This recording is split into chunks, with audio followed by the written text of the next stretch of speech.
Shalom, salam sejahtera bagi semua saudara yang dikasihi oleh Tuhan.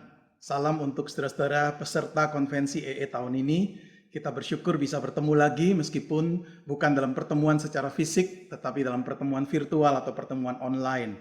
Kiranya Tuhan memberkati akan konvensi EE pada tahun ini. Saya berterima kasih untuk kesempatan membagikan firman Tuhan dalam 2 sesi dengan tema dari tantangan kepada pengharapan.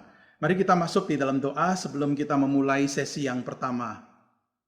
Kami berterima kasih ya Tuhan untuk kesempatan Tuhan mengumpulkan kami meskipun bukan dalam pertemuan fisik, tetapi kami bisa bersekutu bersama-sama secara virtual dalam konvensi EE tahun ini. Terima kasih untuk semua pembicara yang Tuhan sediakan untuk boleh membagikan berkat firman Tuhan, pengajaran dari firman Tuhan untuk kami semua, sehingga kami boleh bertumbuh dalam pengenalan kami akan Tuhan, bertumbuh dalam pemahaman kami mengenai penginjilan sesuai dengan firman Tuhan.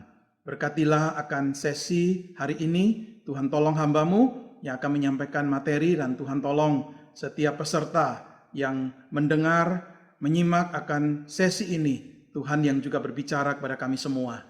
Terima kasih Tuhan, kami serahkan waktu ini sepenuhnya dalam tangan-Mu, dalam nama Tuhan Yesus kami berdoa dan bersyukur. Amin.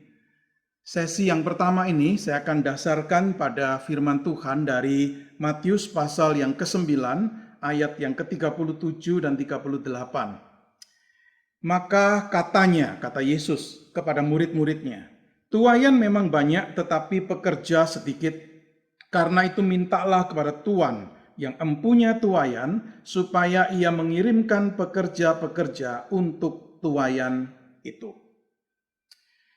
Seorang pendeta di Amerika Serikat bernama Mark Dever menulis satu buku yang berjudul 9 Tanda Gereja yang Sehat.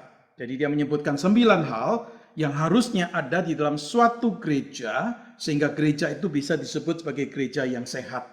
Nah, salah satu dari tanda itu, tanda yang kelima yang saya ingin kutip di sini, yaitu adalah a biblical understanding of evangelism, yaitu pemahaman Alkitabiah mengenai apa itu penginjilan. Saya senang dengan penekanan pada biblical understanding. Jadi bukan hanya berdasarkan apa kata orang tentang penginjilan, apa kata para ahli tentang penginjilan, atau apa kata buku tertentu tentang penginjilan, tetapi apa kata Alkitab tentang penginjilan. Nah, saudara, ini salah satu tanda yang penting untuk satu gereja bisa menjadi gereja yang sehat. Saudara, melihat dari perspektif yang lain, seorang penulis yang lain, seorang ahli pertumbuhan gereja, juga seorang ahli dalam bidang penginjilan, Tom Rainer menulis buku Autopsy of the Deceased Church, satu otopsi gereja yang mati. Jadi dia membayangkan kalau dia diberi kesempatan tuh boleh membedah ya dengan pisau bedah, mengotopsi akan satu gereja yang mati, maka di dalamnya dia melihat ada hal-hal yang terjadi pada gereja yang mati ini. Nah, saudara, kemerosotan di gereja-gereja yang mati itu dimulainya secara pelan-pelan, saudara, bukan sesuatu yang mendadak terjadi, cepat terjadi, tapi slow erosion. Jadi, saudara, ini sesuatu yang kemerosotan yang tidak baik, saudara, karena apa? Karena seringkali kemerosotan yang bersifat lambat atau pelan ini tidak disadari oleh jemaat Tuhan. Nah, salah satu hal yang terlihat dari gereja yang mati itu dikatakan oleh Tom Rainer dengan ungkapan ini, the Great Commission becomes the Great Omission, yaitu amanat agung, perintah agung dari Yesus untuk penginjilan itu kemudian menjadi sesuatu yang hilang. Great Omission itu artinya penghilangan yang besar, sesuatu yang hilang, dan ini sesuatu yang besar yang terjadi di dalam gereja. Nah, saudara, di dalam buku ini, Tom Rainer sangat menekankan bahwa gereja yang mati adalah gereja yang mulai melupakan akan perintah dari Kristus ini, akan amanat dari Yesus ini. Beberapa gereja itu mulai dengan hati yang besar dan usaha yang besar untuk menjalankan amanat agung, tetapi entah kenapa kemudian fokus itu tidak lagi pada amanat agung. Perhatian dan usaha itu kemudian dialihkan pada berbagai hal yang lain, dan tanpa sadar semangat untuk menjalankan amanat agung itu makin lama makin pudar. Nah, salah satu tindakan yang kemudian berhenti yaitu adalah tindakan pergilah. Ya, amanat agung itu berkata pergilah. Tapi gereja yang mati adalah gereja yang berhenti di dalam menjalankan tindakan ini, yaitu tindakan pergilah. Saudara, Tom Rainer mengingatkan bahwa ini bukan sekedar cuma satu sikap melupakan amanat agung, tetapi sesungguhnya ini adalah satu sikap tidak mentaati amanat agung.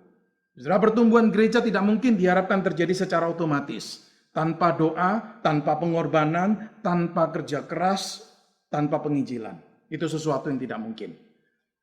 Saudara, dari dua buku ini kita bisa meringkaskan bahwa ada kaitan yang erat sekali antara gereja dan penginjilan. Keduanya itu tidak boleh dipisahkan.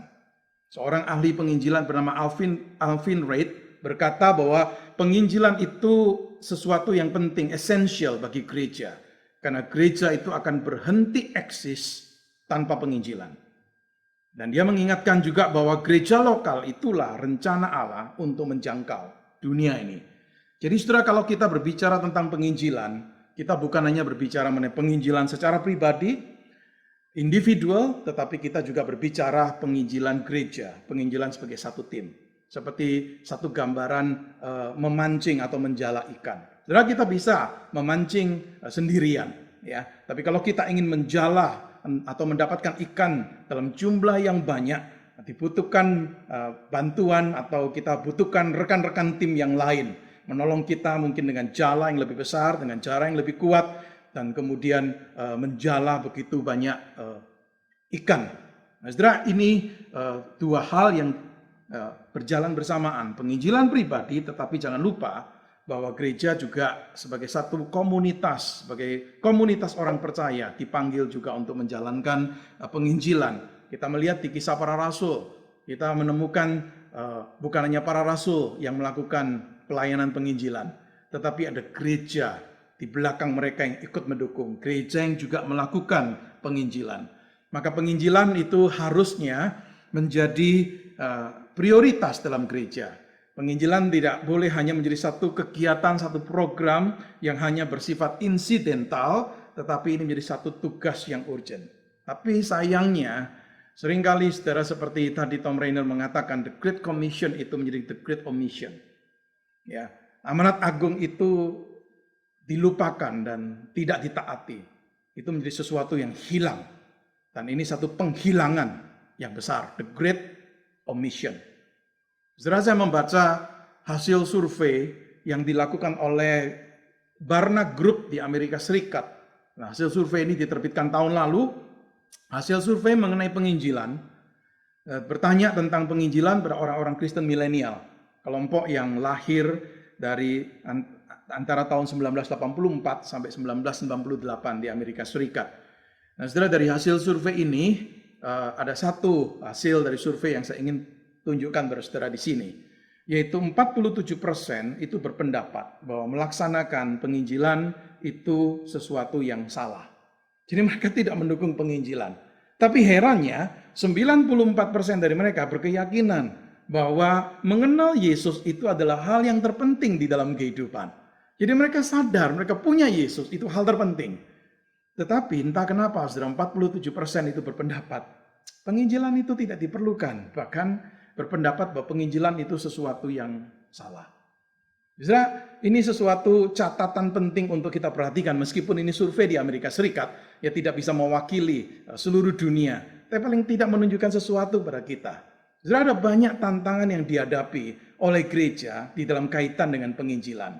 Nah, di dalam sesi pertama ini, saya akan fokus kepada berbagai tantangan internal dalam penginjilan. Internal, saudara, kita tidak fokus pada tantangan-tantangan yang bersifat eksternal. Ya, kita tidak berbicara tantangan dalam kaitan dengan keadaan masyarakat di era postmodern ini. Kita tidak berbicara mengenai tantangan dari keadaan politik, ekonomi, sosial, atau tantangan dari agama-agama lain, atau tantangan dari munculnya atau bertumbuhnya teknologi, media massa, dan sebagainya. Saudara, kita tidak membicarakan yang eksternal, tapi kita bicara tentang tantangan-tantangan internal apa yang dihadapi oleh gereja dalam kaitan dengan penginjilan. Yang pertama, saudara, tantangan yang pertama adalah tantangan yang berkaitan dengan ketidakjelasan pemahaman mengenai apa itu penginjilan. Saudara, kata istilah penginjilan itu saya percaya bukan asing bagi sebagian besar orang Kristen. Tapi kata yang tidak asing ini belum tentu sudah dipahami dengan tepat. Saudara, kita ini mungkin berpikir nggak perlu lagi diskusi mengenai arti penginjilan. Tetapi apakah benar demikian? Saudara, kenapa penting untuk kita memikirkan akan hal ini? Kenapa penting? Saudara, karena ada kalanya seorang Kristen itu bisa tidak menjalankan penginjilan atau menjalankan penginjilan secara salah karena tidak memahami apa itu penginjilan, apa itu evangelism.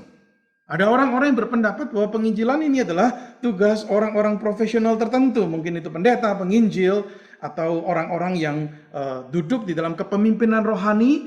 Saudara, mereka merasa diri mereka tidak mampu, tidak qualified. Mereka merasa diri mereka itu tidak tepat untuk melakukan tugas penginjilan karena menganggap ini tugas besar yang bukan tugas mereka, ini tugas orang-orang tertentu di dalam gereja. Atau sebaliknya juga ada orang-orang yang berpendapat bahwa seperti tadi hasil survei itu mengatakan bahwa praktek penginjilan itu sesuatu yang salah. Mereka tidak setuju dengan penginjilan itu. Jadi bukan hanya melihat penginjilan itu tidak perlu, tetapi beranggapan bahwa penginjilan itu juga salah. Nah, saudara, ini bisa terjadi jikalau tidak jelas mengenai apa itu penginjilan. Jadi orang itu bisa beranggapan bahwa beberapa hal itu dianggap sebagai penginjilan, padahal itu bukan penginjilan. Bisa terjadi ini. Mari kita lihat beberapa contoh yang saya ingin berikan di sini. Beberapa contoh ini, saudara. Ya, pemahaman orang mengenai apa itu penginjilan. Ada yang melihat penginjilan itu sebagai seperti pemaksaan kepercayaan Kristen kepada orang lain. Saudara, keberatan seringkali muncul karena itu. Nggak salah nih kita itu memaksakan kepercayaan Kristen kita kepada orang lain. Maka ada tuduhan ini kristenisasi.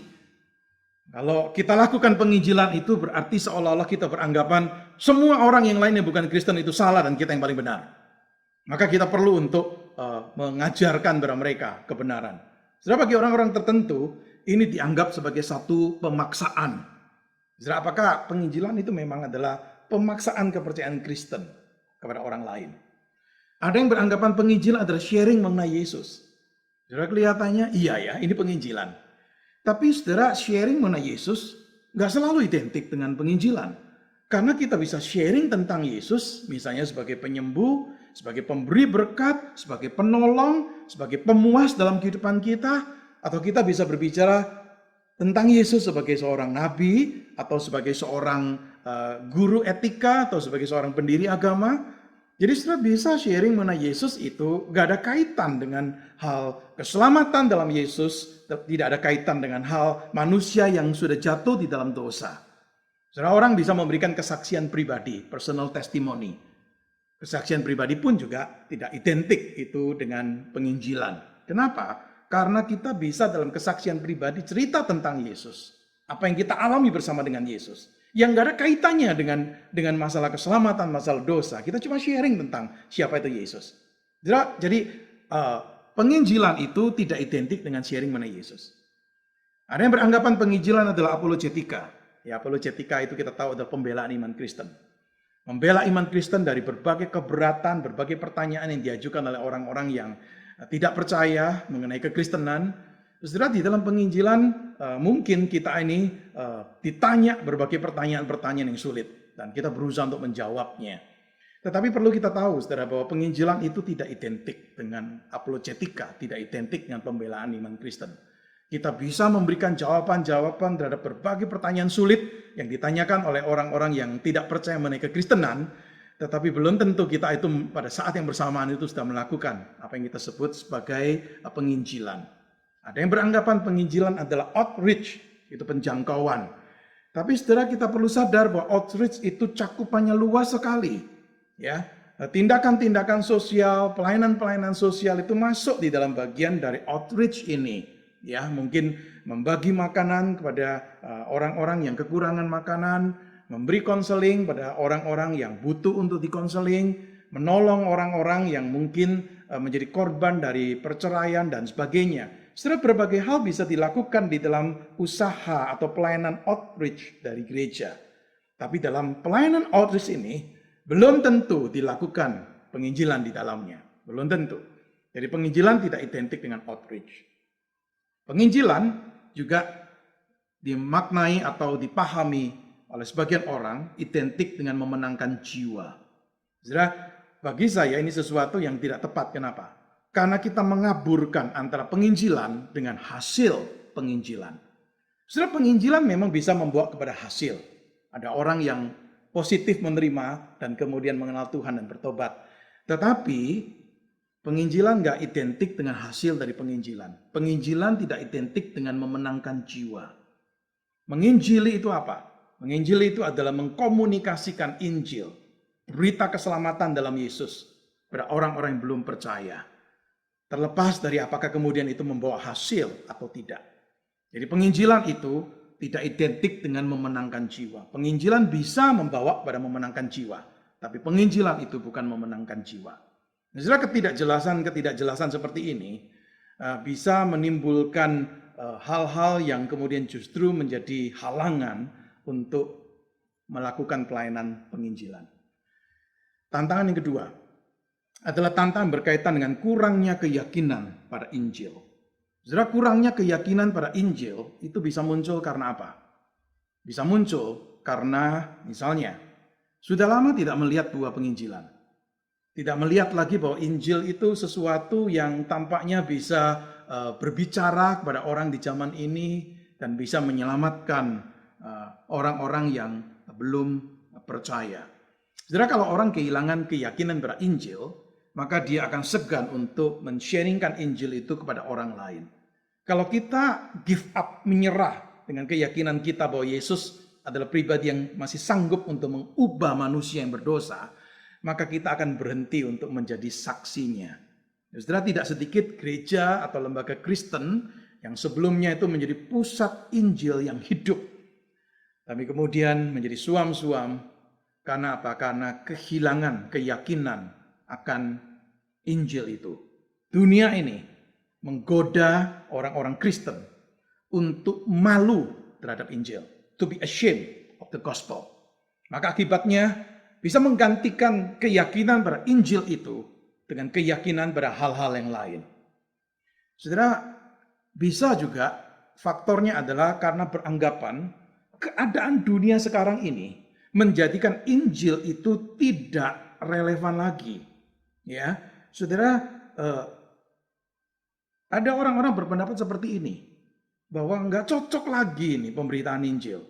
Bukan itu yang dibutuhkan oleh dunia.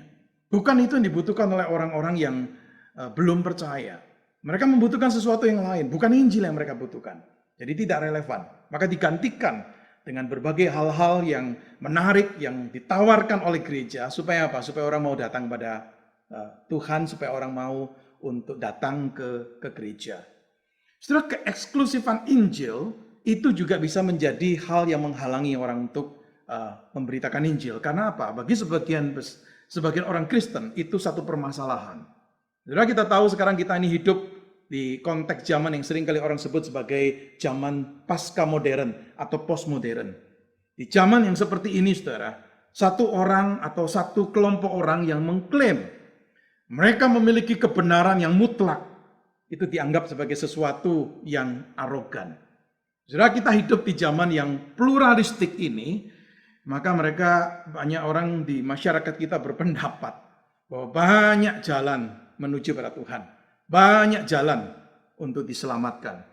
Maka toleransi itu menjadi satu nilai yang positif yang perlu untuk ditumbuh kembangkan di zaman ini. Maka kita juga harus bertoleransi pada orang-orang dari agama yang lain. Kita menerima juga orang-orang dari agama yang lain. Nah, saudara, karena fokus kepada toleransi ini, maka menyebabkan ada sebagian orang Kristen yang kemudian menjadi tidak pasti lagi apakah temanku, tetanggaku itu adalah orang-orang yang memang butuh Yesus di dalam hidup mereka. Ya, saudara, ini satu tantangan yang berkaitan dengan penginjilan, yaitu lack of confidence in the gospel, kurangnya keyakinan pada Injil. Yang ketiga, saudara, tantangan yang berkaitan dengan permasalahan konformitas, the problem of conformity. Saudara, istilah conformity atau konformitas itu adalah artinya kesesuaian sikap, dan perilaku dengan nilai dan kaidah-kaidah yang berlaku.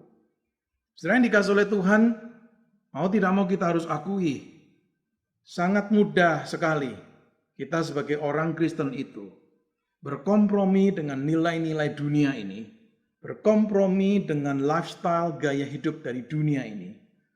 Kita menyesuaikan diri dengan sikap dan perilaku, dengan nilai-nilai dan kaidah yang berlaku di dunia ini. Maka kita melihat saudara akibatnya apa? Akibatnya orang Kristen itu bisa tidak mentaati Allah dan tidak meneladani Kristus. Karena menyesuaikan diri atau kompromi dengan nilai-nilai dan gaya hidup dunia ini juga bisa memimpin kepada apa yang kita sebut sebagai kemunafikan di dalam gereja. Saudara yang dikasih oleh Tuhan, ini sesuatu tantangan yang perlu untuk dengan sungguh kita pikirkan. Banyak orang tanpa sadar, banyak orang Kristen tanpa sadar hidup dalam ketidaktaatan dan tidak meneladani Kristus. Kenapa? Karena ingin untuk bisa diterima oleh dunia ini. Ingin untuk bisa mengalami akan berbagai kesenangan dan kebahagiaan dan kepuasan yang ditawarkan oleh dunia ini.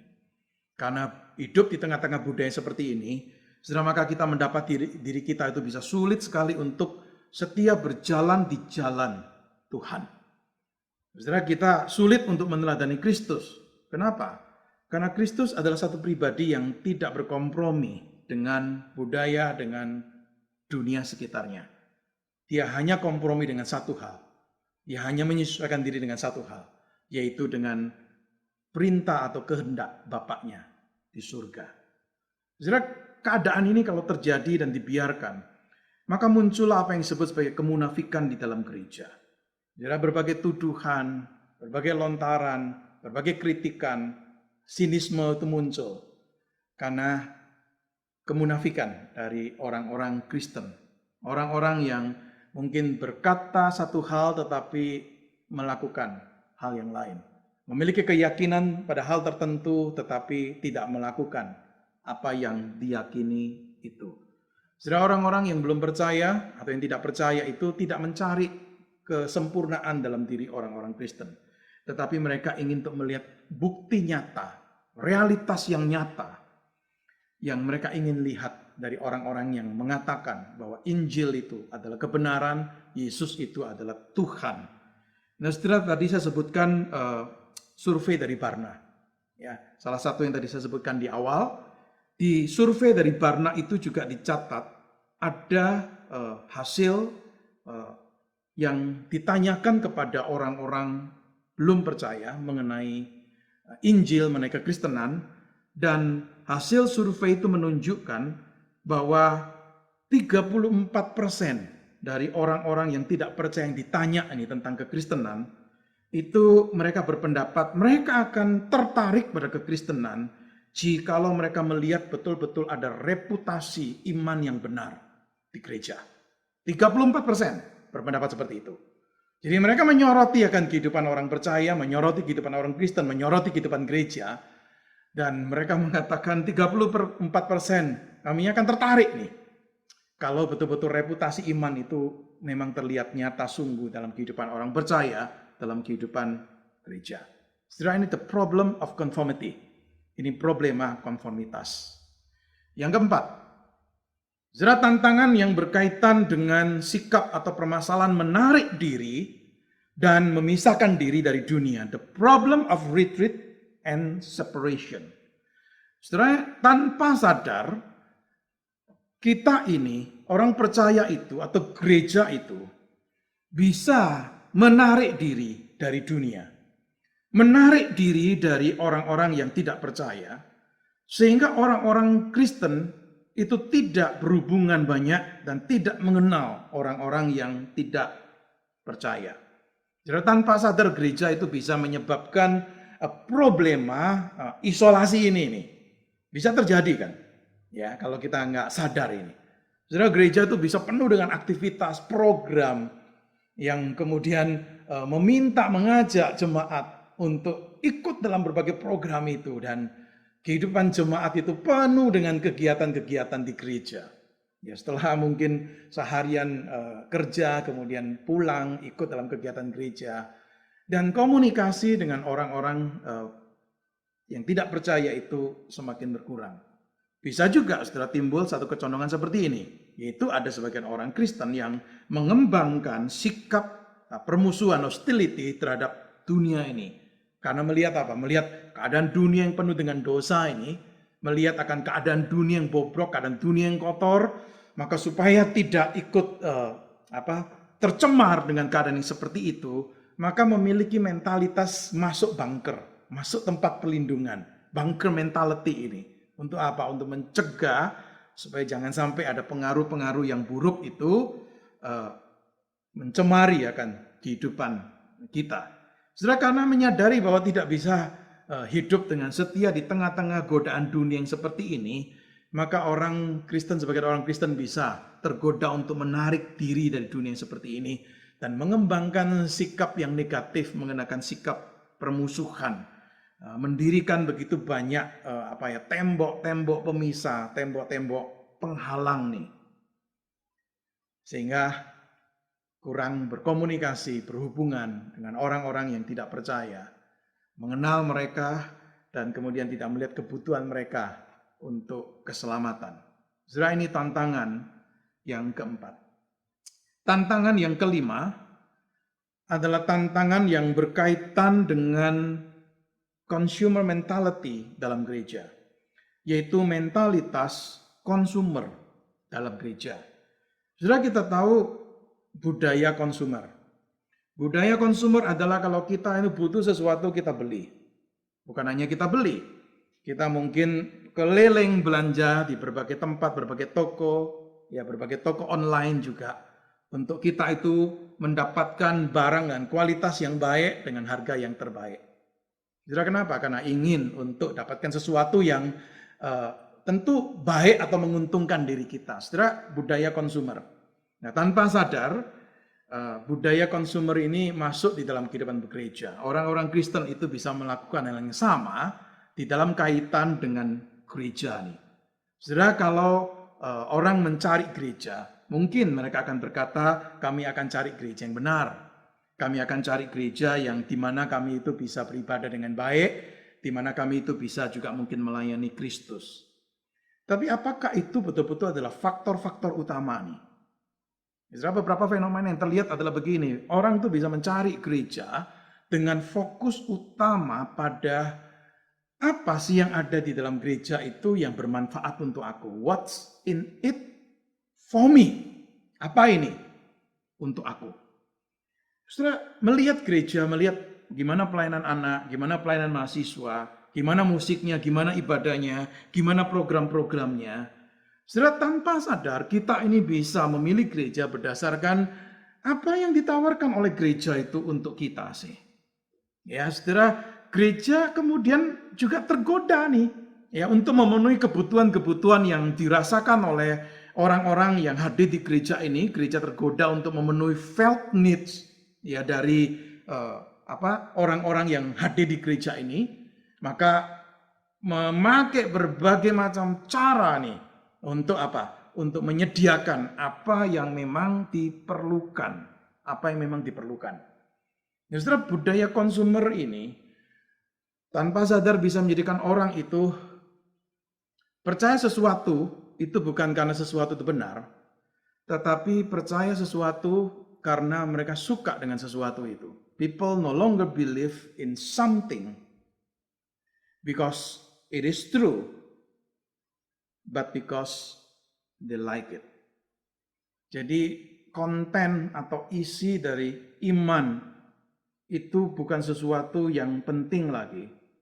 Yang penting adalah kepuasanku, kebutuhanku yang dipenuhi.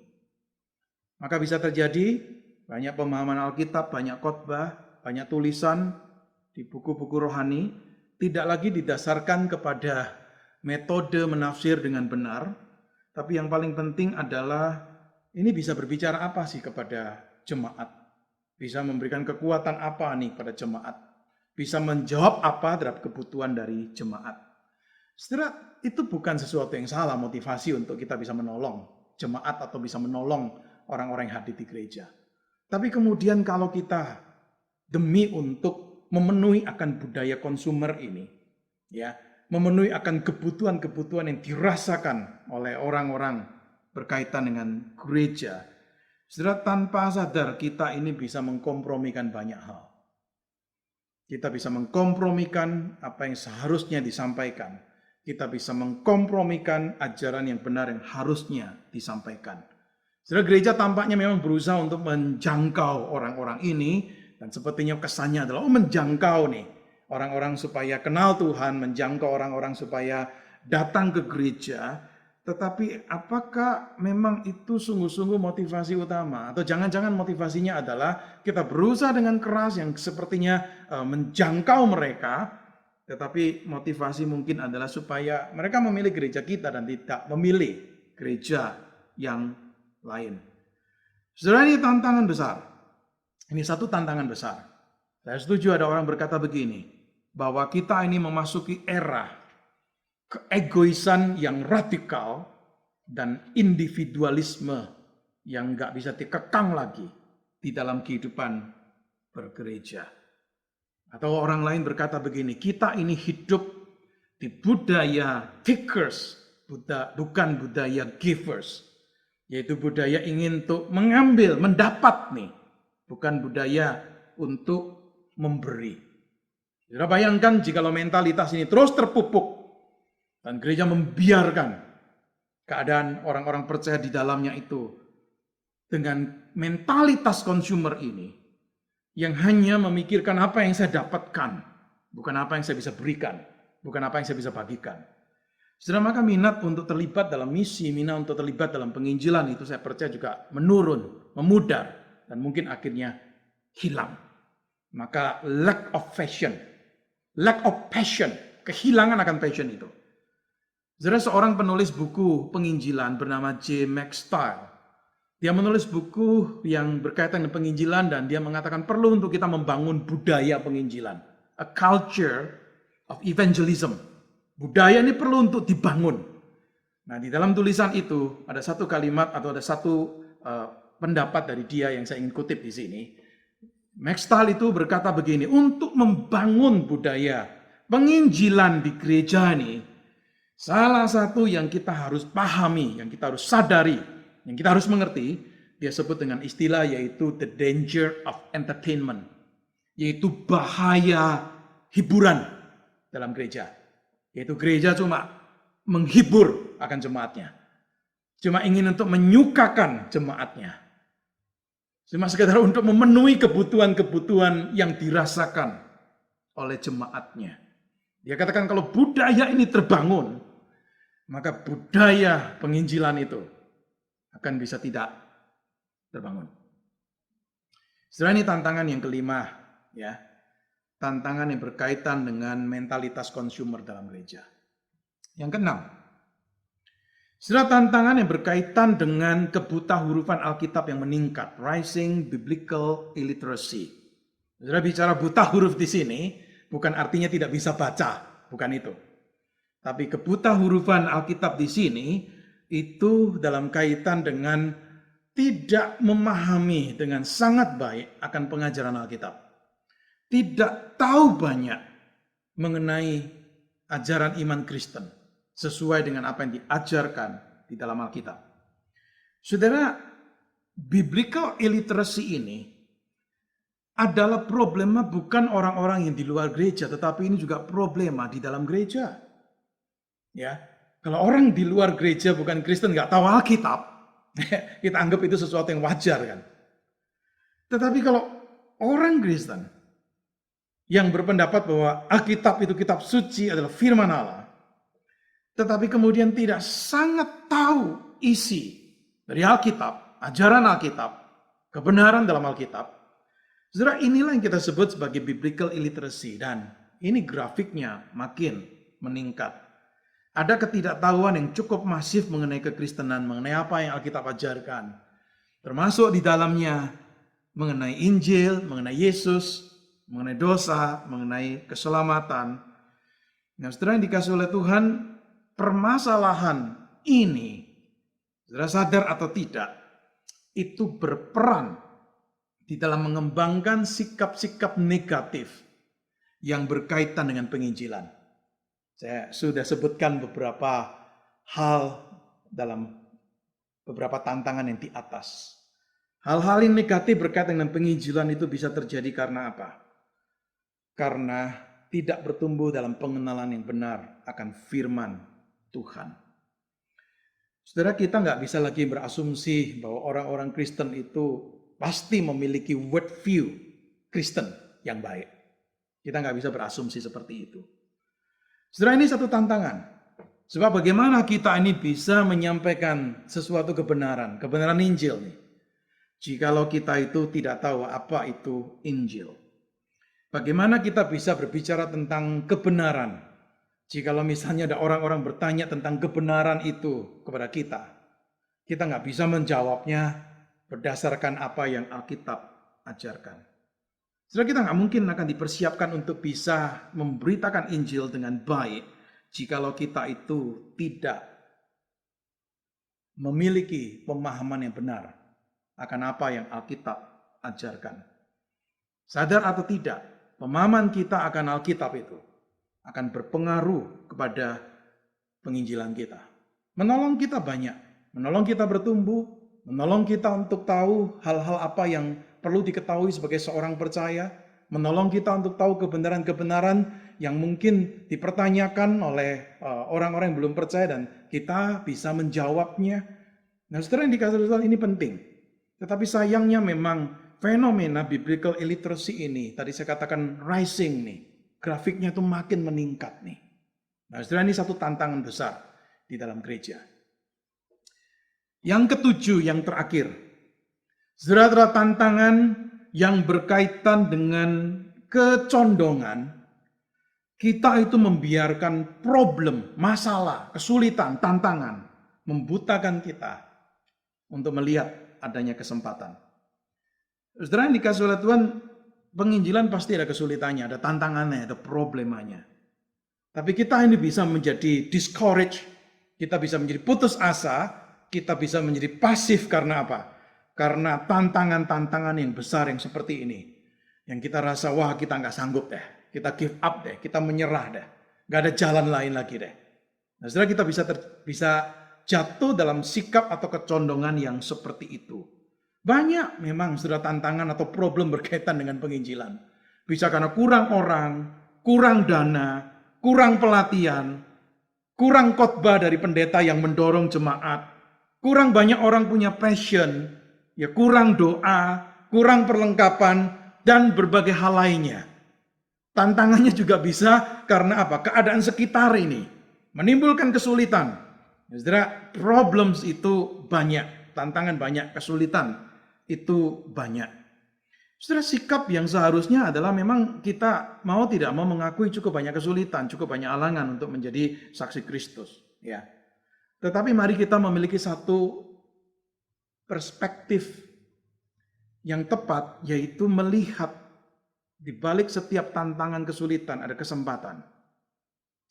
Setiap interupsi dalam kehidupan, termasuk mungkin setiap hal-hal yang katakanlah salah yang terjadi, kegagalan terjadi dalam kehidupan kita itu. Menolong kita untuk membuka mata kita untuk melihat ini satu kesempatan untuk kita itu bisa menyentuh akan hidup orang lain. Pagi ini saya membaca Kisah Rasul pasal yang ke-8. Cerita tentang dimulainya penganiayaan di Yerusalem. Di Kisah Para Rasul pasal 8 dicatat akhirnya banyak orang percaya, orang Kristen harus melarikan diri karena penganiayaan itu. Dan para rasul yang tinggal di Yerusalem.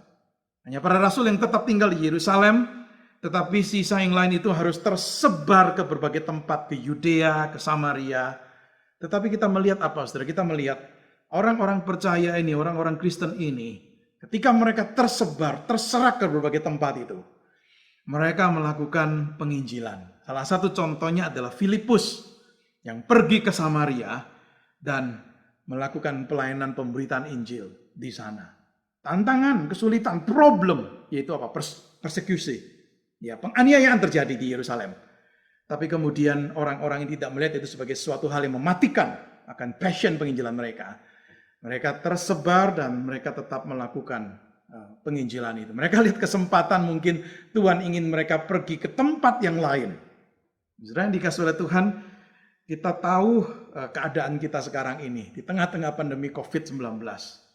Banyak kegiatan gereja harus berhenti. Ibadah konvensional berhenti ini. Ini tantangan, ini problema, ini kesulitan yang kita hadapi. Tapi apakah kemudian gereja jadi pasif, jadi berhenti dan tidak lakukan apa-apa?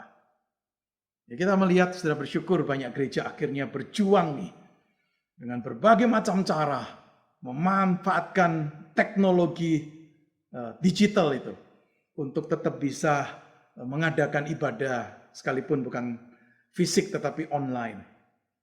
Setelah kesempatan penginjilan kelihatannya tertutup.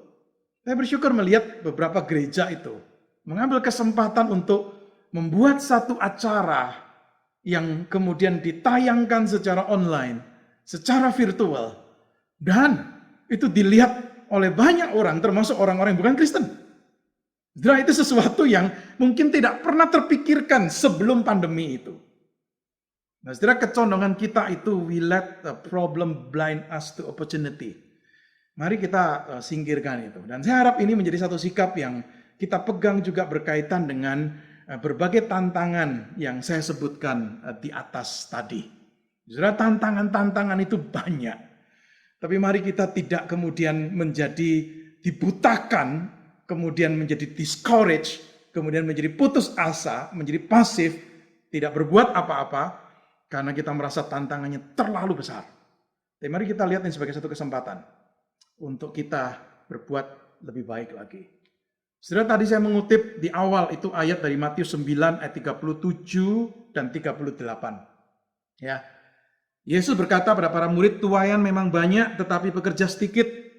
Karena itu mintalah pada Tuhan yang empunya tuaian supaya mengirimkan pekerja-pekerja untuk tuaian itu. Dalam Matius 9, 37, 38 bicara satu tantangan nih, yaitu apa? Tuaian banyak, pekerja sedikit, kurang orang. Apa yang kemudian Yesus katakan pada para murid? Mintalah pada Tuhan yang empunya tuaian supaya mengirimkan pekerja-pekerja untuk tuaian itu. Saudara, saya dapat satu pelajaran penting, yaitu tantangan itu pertama-tama dihadapi dengan doa. Biarlah kita berdoa di tengah-tengah adanya tantangan yang begitu banyak. Mohon hikmat Tuhan, mohon pertolongan Tuhan, untuk kemudian kita bisa mencermati keadaan kita dan keadaan gereja kita. Untuk kita bisa melihat apa hal yang perlu untuk dibenahi, apa hal yang perlu untuk diperbaiki, apa hal yang perlu untuk diubah. Supaya jangan sampai kemudian itu menjadikan jemaat Tuhan itu kehilangan akan passion penginjilan. Saya baca satu tulisan satu orang yang ketika saya renungkan, setelah tulisan itu baik sekali. Dia mengatakan begini, kebangunan rohani itu mendahului penginjilan. Gereja harus pertama-tama bertobat. Ini blind spot di mata kita. Dan pada waktu kita merenungkan kenapa sih sampai gereja itu bisa merosot di dalam semangat penginjilan. Mungkin beberapa hal yang tadi saya sebutkan itu menjadi penyebabnya. Apa yang dibutuhkan? Mungkin dibutuhkan pertobatan. Mungkin dibutuhkan kebangunan rohani. Jadi biar kita berdoa pada Tuhan, minta hikmat, minta pertolongan. Dan tantangan itu tidak menjadikan kita putus asa. Satu tulisan yang saya dapatkan dari grup WA, di mana saya ada di dalamnya. Tulisan yang baik dari satu sinode di Indonesia ini.